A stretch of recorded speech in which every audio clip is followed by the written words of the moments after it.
Halo, selamat pagi rekan-rekan semua. Di sini bersama saya Geotirta. Kali ini kita akan ngobrol-ngobrol santai bersama Bang Abdillah Baras selaku Ketua Harian Badan Pengelola Geopark Ijen. Gimana Mas Abdillah kabarnya? Alhamdulillah baik. Gimana kali ini kesibukannya Mas Abdillah? Ya, kesibukan kami dan teman-teman ya. Jadi sekarang sedang menyiapkan kedatangan dari asesor UNESCO di bulan 6. Kemudian juga saya sedang sibuk kuliah dan sedikit ada keluarga ya. Sangat menarik di sini teman-teman, kan banyak yang pengen tahu tentang apa itu Ijen Geopark, sejarahnya bagaimana dan proses-prosesnya bagaimana sampai bisa dinamakan Ijen Geopark ini Mas Abdillah. Iya. Jadi cukup panjang sejarah Geopark Ijen. Jadi dijadikan Geopark nasional pada tahun 2018, kemudian diusulkan ke UNESCO pada 2020. Tapi apa itu Geopark Ijen? Sebenarnya satu kawasan utuh yang memiliki batas wilayah. Batas wilayah di sini meliputi Kabupaten Banyuwangi dan Bondowoso, kemudian menyimpan sejarah panjang geologi, kemudian juga dari sejarah geologi tadi itu memunculkan flora fauna dan juga budaya, dan sekarang mempunyai tema utama yaitu Ijen. Kenapa Ijen? Karena tema ini tidak dimiliki oleh daerah lain dan mungkin di dunia, karena Ijen adalah satu-satunya gunung api yang memiliki danau kawah terasam di dunia, terbesar. Yang kedua, Blue Flame satu-satunya di dunia. Jadi itu kira-kira sejarah panjangnya si Geopark Ijen itu sendiri. Wah, di sini sangat menarik ya. Semua hanya satu di dunia, ya kan Mas? Iya. Nah, di situ kita dari tadi berbicara tentang Ijen apa hanya ada di Gunung Ijen gitu, Geopark Ijen ini sendiri Mas Abdillah? Iya, tadi saya sampaikan di depan bahwa tema utama yang diusung adalah Ijen. Kenapa? Ya tadi alasannya dua, Blue Flame dan kawah asam. Hanya ada satu ya di dunia itu. Tapi kalau kita berbicara batas wilayah, itu meliputi 2 kabupaten, Banyu dan Bondowoso, sehingga di setiap jengkal daerah itu ada sebenarnya destinasi atau situs yang dimiliki oleh Geopark Ijen. Berbicara sejarah geologinya, di selatan Jawa itu ada bekas dari gunung api yang pernah hidup di masa lampau, tapi sekarang sudah mati. Jadi tersisa hanya singkapan batuan atau batuan-batuan yang terhampar luas, mulai dari pantai selatan Meru Betiri sampai Alas Purwo. Nah, kemudian bergeser ke utara, kompleks gunung api. Kita bisa melihat ada gunung Merapi di balik kita, kemudian ada gunung Ijen di celah-celah antara gunung Ranti dan Merapi. Kita geser agak ke mana, ke selatan barat ada Gunung Raung yang cukup aktif. Jadi sebenarnya satu kawasan utuh Banyuwangi dan Bondowoso itu menyimpan sejarah bumi atau situs-situs yang dimiliki oleh Geopark Ijen. Jadi tidak hanya di Ijen sebenarnya. Wah, berarti sangat menarik ya, cakupannya sangat luas. Berarti ada kayak hubungnya ya antara Gunung Ijen sendiri dan juga di daerah selatan dari Pulau Jawa, di selatan bagian timur di Banyuwangi maksudnya, gitu ya Mas Abdillah? Iya, jadi kalau kita lihat secara panjangnya, sebenarnya kita bisa melihat jajaran gunung api di selatan Jawa dulunya. Kenapa? Karena ada 2 lempeng ya, 2 lempeng bumi, yaitu Indo-Australia yang ada di pantai selatan sana, kemudian juga ada lempeng Eurasia yang di atas sekarang, di bawah kita duduk sekarang ya. Nah, 2 lempeng ini bertumbukan di masa lampau pada 35 juta tahun, ada yang bilang 25, 30, ya kira rentang segitulah. Itu subduksinya atau tumbukannya ada di selatan, sehingga gunung-gunung apinya ada di selatan Jawa, yang sekarang tersisa batuan-batuan yang saya sampaikan tadi. Nah, itu bumi itu terus berproses dan bergerak, kemudian jalur magmanya berpindah ke utara, karena ada yang dulunya tunjamannya lempeng itu seperti ini, tegak, sekarang dia agak melandai kemana? Ke utara, sehingga ada pergeseran jalur magma ke utara. Makanya kita punya jajaran gunung api, kalau kita bisa melihat di Google Map atau peta, mulai dari Baluran sampai ke Aceh itu, kita bisa melihat jajaran gunung api yang dibentuk oleh subduksi 2 lempeng itu. Berarti semua itu dulu itu di selatan gitu ya Mas posisinya, setelah saat ini berpindah ke utara posisi gunung apinya. Jadi kalau pada 30 juta tahun yang lalu kita duduk di sini tenggelam karena di sini masih berupa lautan. Sementara daratan pertama itu dari selatan. Karena apa? Karena gunung api yang terbentuk di selatan terlebih dahulu, sehingga erupsi gunung api kemudian menghasilkan lava, melapuk jadi tanah. Daratan pertama itu di sana. Pada 5 juta tahun gunungnya mati, kemudian barulah terbentuk batu gamping, mulai terbentuk daratan cukup luas, barulah gunung-gunung api di utara itu muncul. Jadi itu kira-kira sejarahnya. Wah, sangat menarik sekali ya di sini bahwa kita membahas di seluruh delineasi Geopark Ijen ini. Dan di Ijen sendiri kan sampai saat ini kan terjadi proses mineralisasi nih Mas Abdillah. Ada kemungkinan nggak sih jika berjuta-juta tahun yang akan datang Gunung Ijen ini bisa seperti Pulau Merah yang ada di selatan kita ini? Iya, berkaitan dengan mineralisasi ya, supaya orang lebih mudah memahami. Jadi artinya sebenarnya dalam satu tubuh batuan itu biasanya terbentuk atas mineral-mineral atau komposisi. Jadi kalau kita punya kopi gitu yang kita minum, di situ ada gulanya, kemudian ada airnya, kemudian ada ada kopinya. Nah itu kan komposisinya tergantung baristanya kan gitu ya. Nah di batuan juga sama. Batuan, satu tubuh batuan misalkan satu cangkir gelas besarnya, di situ juga terbentuk atas mineral-mineral, komposisinya macam-macam.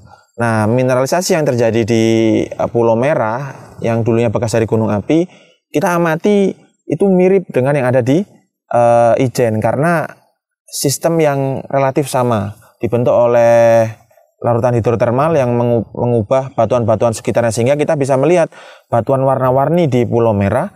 Dan juga kita ketahui juga sekarang batuan warna-warni ada di Kawah Ijen. Ketika kita mendaki Ijen, di atas itu banyak sekali batuan berwarna-warni. Itu akibat dari alterasi atau ubahan hidrotermal. Nah, dua sistem inilah yang bisa dianalogikan bahwa Pulau Merah adalah fosil dari Kawah Ijen kalau kita ingin tarik. Sehingga kalau kita tarik, misalkan kita punya lorong waktu dulu, 5 juta tahun yang lalu, kita akan menemui Kawah Ijen di sana. Kira-kira begitu. Tadi berarti kita berbicara umur itu bukan rentang waktu yang hanya 10, 100 tahun gitu, bahkan juta-juta tahun ya kalau kita berbicara tentang umur geologi ini sendiri ya Mas Abdillah. Iya, kalau kita berbicara umur bumi kan 4,6 miliar tahun. Nah, kalau 30 juta kan bisa bayangkan, hanya 1/150-nya. Artinya kan kita itu sangat kecil dibanding umur bumi yang sangat tua. Dan memang geologi seperti itu, dia berbicara masa lampau, saat ini dan masa depan. Apa yang kita lihat saat ini adalah proses yang terjadi di masa lampau. Apa yang kita lihat saat ini di masa depan juga akan berubah di kemudian hari. Wah, berarti sangat menarik nih. Nah, dari tadi kita membahas kan pegunungan dari selatan ke utara gitu. Berarti apakah daerah Geopark ini harus gunung gitu Mas Abdillah? Kalau harus gunung saya rasa tidak. Karena kan di bumi ini tidak semuanya milik gunung ya. Kita punya Indonesia yang dimiliki atau yang memiliki 3 lempeng aktif, sehingga memiliki banyak gunung api. Tapi ada daerah-daerah lain yang tidak punya gunung api, sehingga nggak adil dong kalau kita berbicara Geopark itu hanya gunung saja. Kebetulan di kita temanya adalah gunung api, karena gunung api kita beda dengan daerah lain di dunia. Nah, tapi sebenarnya kalau kita lihat di Gunung Sewu itu ada Geopark yang temanya batu gamping atau kars. Sebenarnya kita juga punya kars di Alas Purwo yang cukup luas hamparannya, tapi mungkin tidak sebagus yang ada di Gunung Sewu dan daerah lain. Sehingga kalau kita berbicara Geopark, tidak hanya berbicara gunung. Toh, site yang kita miliki atau situs yang kita miliki, Gua Istana salah satunya, itu adalah sebuah gua yang terbentuk oleh proses karsifikasi yang berasal dari batu gamping atau lautan dangkal yang terangkat. Sehingga sebenarnya kita lengkap.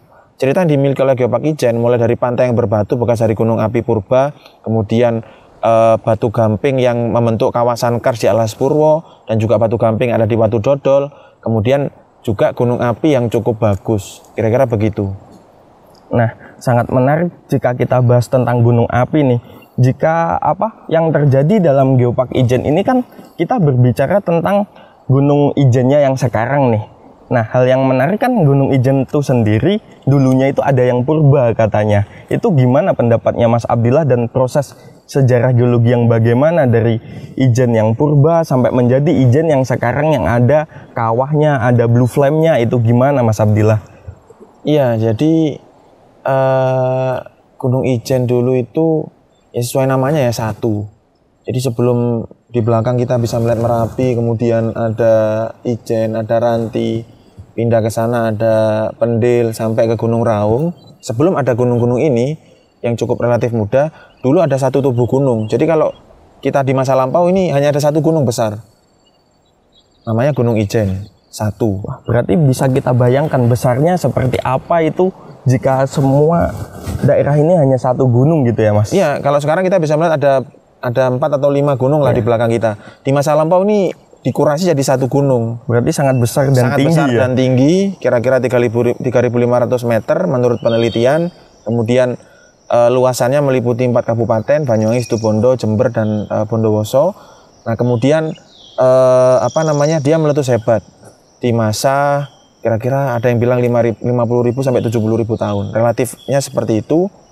Letusannya kemana? Letusannya ke arah Banyuwangi sedikit ya, mungkin di daerah Wongsorejo, kemudian ada di daerah Bondowoso, Situbondo mungkin sebagian di Jember, tapi nggak terlalu terlihat. Yang paling terlihat ada di mana? Bondowoso dan Situbondo, di mana di sana ada endapan iklim yang cukup melimpah. Jadi bisa bayangkan gunung api yang sangat tinggi, kemudian meletus sangat dahsyat, terpotong level tertinggi dari dindingnya itu sekarang 500 meter. Jadi kira-kira 3.000 meter yang hilang materialnya. Dan itu tersebar luas di Bondowoso dan Situbondo. Nah, karena gunung apinya itu masih ada aktivitas di sini, artinya jalur magma itu masih hidup, kompornya masih masak, dapurnya masih mengepul, sehingga ini harus dikeluarkan. Nah, dikeluarkan lewat apa? Terbentuklah gunung-gunung api ini. Mulai dari gunung Ijen atau gunung Kawah Ijen yang lebih tepatnya, ada gunung Ranti, ada gunung Merapi, ada gunung Pendil, sampai yang termuda adalah gunung Raung. Nah, dari situlah sebenarnya proses itu, bagaimana gunung Ijen Purba meletus hebat kemudian membentuk jajaran gunung-gunung api yang ada di belakang kita.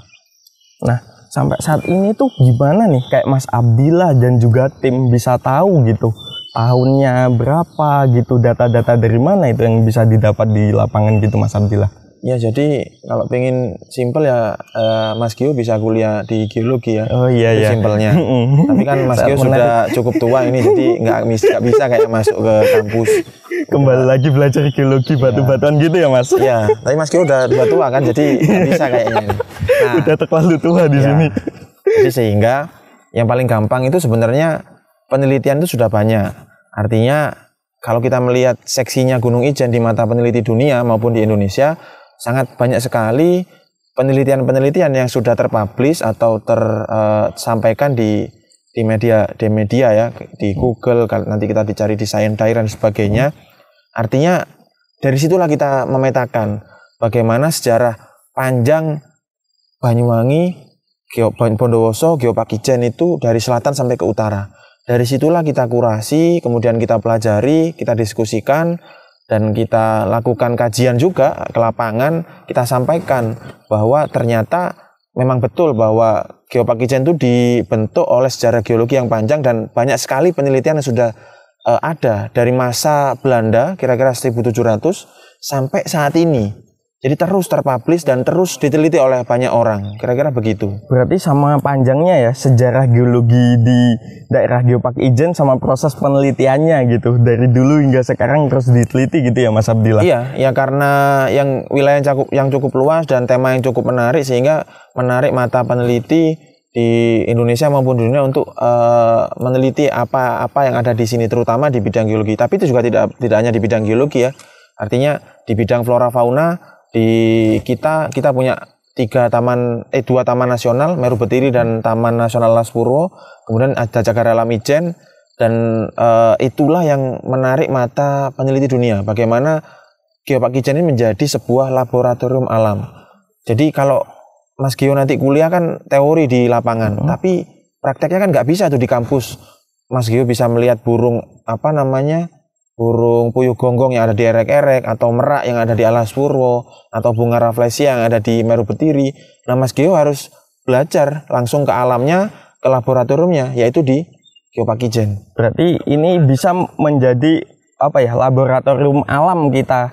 Iya, saat ini. Memang konsep yang diusung dari Geopark adalah bagaimana daerah kita itu tidak hanya sebagai destinasi wisata, tapi bagaimana tempat ini menjadi tempat edukasi dari semua pihak, mulai dari anak TK sampai orang umum.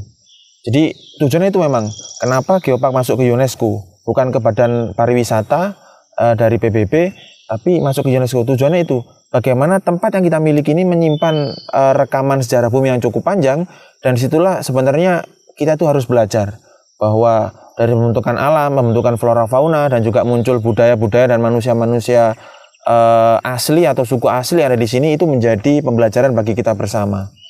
Nah, yang sangat menarik sampai saat ini ya, ini yang terakhir nih Mas Abdillah. Terus harapan Mas Abdillah kepada masyarakat nih dengan adanya Geopark Ijen ini sendiri itu apa ya?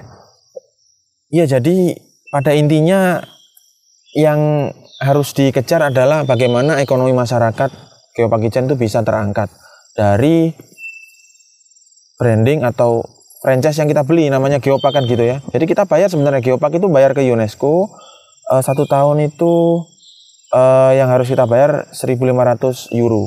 Jadi kira-kira 25 juta. Jadi kita nggak dibayar nih. Kenapa? Tadi saya sampaikan bahwa Anda ketika membeli franchise-nya kebab Turki gitu kan, Baba Raffi, harus bayar 90 juta misalkan.